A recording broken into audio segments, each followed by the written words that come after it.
Motiar, sumur resapan Anies dekat tiang jalan disebut ancam ketahanan.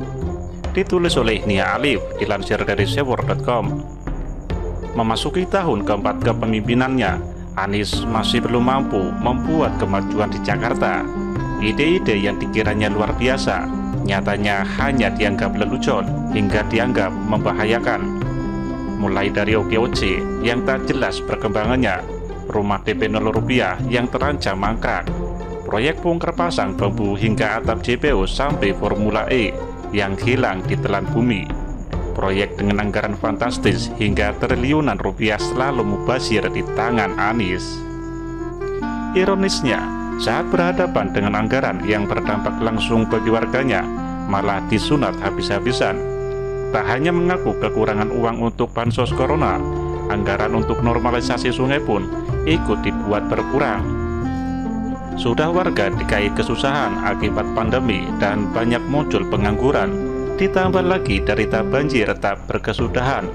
Bahkan warga Kemang sendiri mengaku baru di era Anies wilayah mereka terdampak banjir parah. Lalu apa kabarnya program Sunatullah Anies dengan jargon zero runoff alias sumur resapan? Ternyata sudah tak menyelesaikan masalah banjir, malah menambah masalah baru. Seperti diberitakan Kompas.com, beredar di media sosial, foto sumur resapan yang dibangun oleh pemerintah Provinsi DKI Jakarta di dekat tiang jalan layang di Jakarta. Foto tersebut mengundang banyak komentar dan kritik dari warganet karena letaknya yang terlalu dekat dengan tiang jalan, sehingga dinilai dapat membahayakan kekuatan infrastruktur jalan tersebut. Dibuat di bawah jalan tol akan mengganggu kekuatan tiang pancang. Lambat laun ada erosi air tanah, akan ambles tuh tiang pancang dalam 10 tahun. Apa tidak konsultasi dengan Kementerian PUR? Tulis akun media sosial Facebook bernama @lambertusuwiryo yang dikutip kompas.com. Menanggapi hal itu, Ketua Dewan Pembina Himpunan Ahli Konstruksi Indonesia, Davi Sukamta mengatakan, sumur resapan yang dibangun dekat tiang jalan jelas akan berpengaruh terhadap ketahanan lateral struktur beton. Jadi, tiang itu kan selain meneruskan gaya kelapisan yang lebih dalam, pada saat ada gempa, dia harus menahan gaya yang lateral ke samping. Ketahanan lateralnya itu dipengaruhi oleh tanah di sekelilingnya, kata Davi saat dihubungi. Dia menyarankan Pemprov DKI membuat sumur resapan di lokasi yang terbilang aman dan tidak berdekatan dengan gedung-gedung atau bangunan tinggi. Untuk diketahui, Pemprov DKI Jakarta terus berupaya untuk memperbaiki sistem penanganan banjir di ibu kota, salah satunya dengan mengejar pembangunan sumur resapan di berbagai titik. Tahun 2021 ini, Pemprov DKI menargetkan dapat membangun sekitar 3.876 sumur resapan dengan melibatkan sejumlah perusahaan. Ada 3.876 sumur resapan, nanti kan ini harus pakai e-katalog. Jadi, kami akan usahakan mendorong semua pengusaha yang memiliki produk itu untuk dimasukkan ke katalog, supaya banyak pilihan, supaya lebih merata, tidak dimonopoli oleh satu atau dua perusahaan saja, kata Wakil Gubernur DKI Jakarta Ahmad Riza Patria.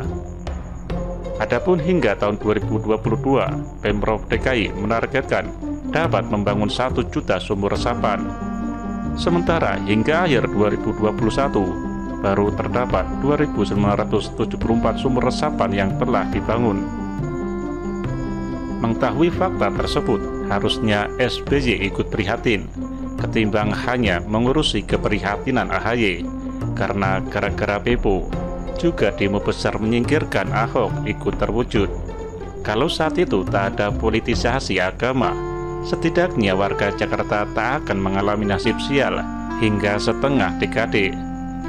Nasi sudah jadi bubur, mau setolol apapun ibu kotanya dipimpin Anies, warganya hanya bisa pasrah hingga akhir kepemimpinannya.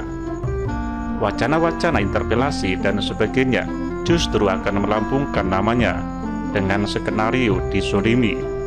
Persis saat Anies maju jadi DKI 1 yang sebelumnya dipecat Jokowi dari kementerian, atau seperti SBY yang mengaku dizolimi Mega. Biarlah rakyat sendiri yang merasakan akibat kepemimpinan mereka. 10 tahun SBY berkuasa sudah cukup membuat HTI FPI merajalela, korupsi menggurita hingga proyek mangkrak di mana-mana.